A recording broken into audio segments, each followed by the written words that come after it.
Aku adalah tahanan baru yang divonis selama 8 tahun karena kasus korupsi. Ada yang tak disampaikan kepadaku ketika aku memasuki penjara, yaitu mesti menyiapkan banyak lelucon. Indah Permata SH yang menangani kasusku hanya mengatakan kalau aku tidak usah khawatir karena semuanya sudah ada yang mengatur dan mengurus. Percayalah, penjara bukanlah tempat yang menyeramkan bagi koruptor, katanya sambil setengah tertawa. Kehilangan kebebasan bagaimanapun membuatku merasa tertekan. Tetapi pengacara yang telah menangani puluhan kasus korupsi itu menenangkanku. Anggap saja kau hanya pindah tempat tidur, kau bisa menikmati bisnismu di dalam sini. Dan kau bisa melakukan hal-hal yang kau sukai seperti biasanya. Aku kini benar-benar percaya kepada semua perkataan pengacaraku. Tak perlu pusing memikirkan semua kebutuhan istriku dan biaya anak sekolahku. Kawan-kawan dan atasan-atasan yang merasa diselamatkan olehku karena aku tidak menyebutkan nama mereka di persidangan telah diatur oleh Indah Permata SH agar membantu kebutuhan hidupku sebagai ucapan tanda terima kasih. Setelah 2 minggu di dalam penjara, aku baru mengetahui bahwa harus menyiapkan lelucon.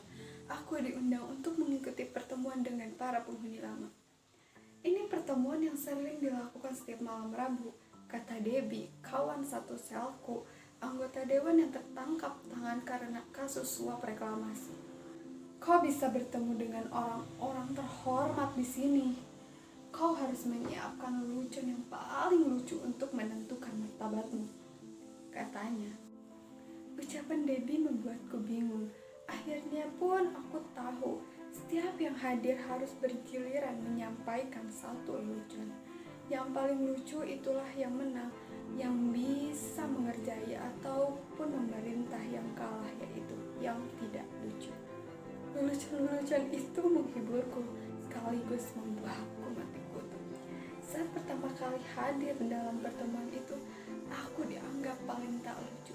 Sialan, mereka tahu dan mereka sepakat akan mempeloncokanku sebagai warga baru. Padahal aku tahu leluconku lebih bagus dan lebih lucu dibandingkan dengan lelucon Bu Mira. Bu Mira adalah mantan hakim konstitusi. Sebenarnya ia tidak bisa membuat lelucon-lelucon lucu, tetapi semua orang terhibur dan tertawa.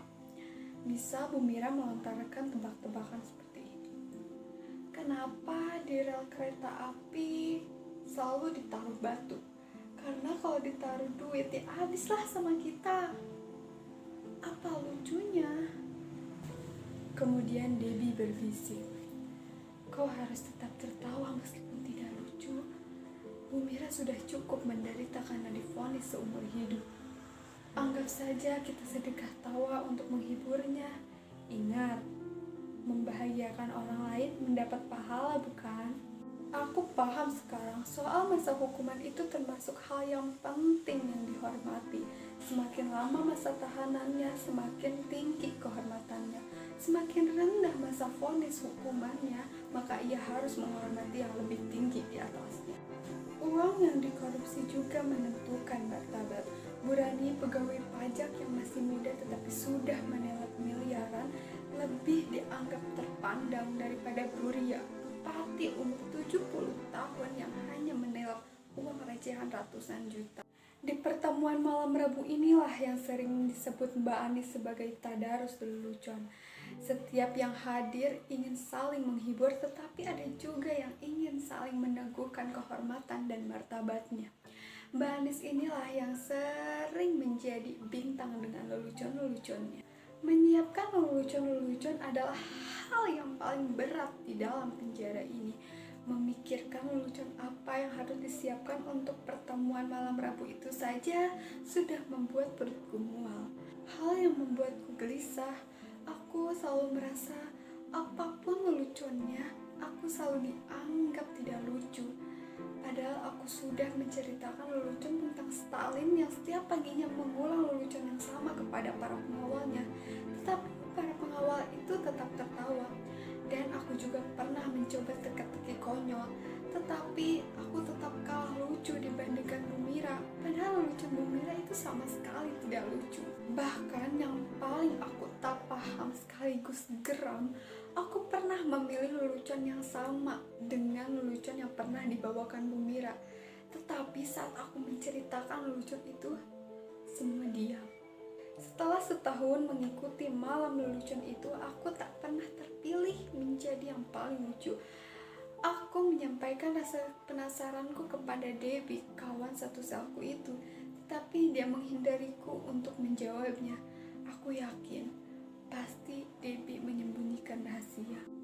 Akhirnya Debbie pun menjawab setelah aku terus mendesaknya.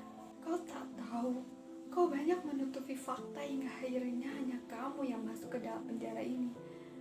Kamu melindungi semua atasanmu. Oleh mereka yang diselamatkanmu, kamu dianggap hebat, pahlawan, penyelamat. Tetapi bagi kita kawan-kawan di sini, kamu adalah pengecut. Kamu tidak berani mengungkapkan siapa saja orang yang ikut korupsi bersamamu, kata Debbie sambil menatapku. Dan akhirnya aku kehilangan kebanggaan, membayangkan sisa hukuman dengan harus memikirkan dan menyiapkan lelucon setiap minggu adalah sisaan yang lebih menyeramkan dibandingkan hukuman dalam penjara yang mesti dijalani. Membuatku merasa seperti pecundang yang dihukum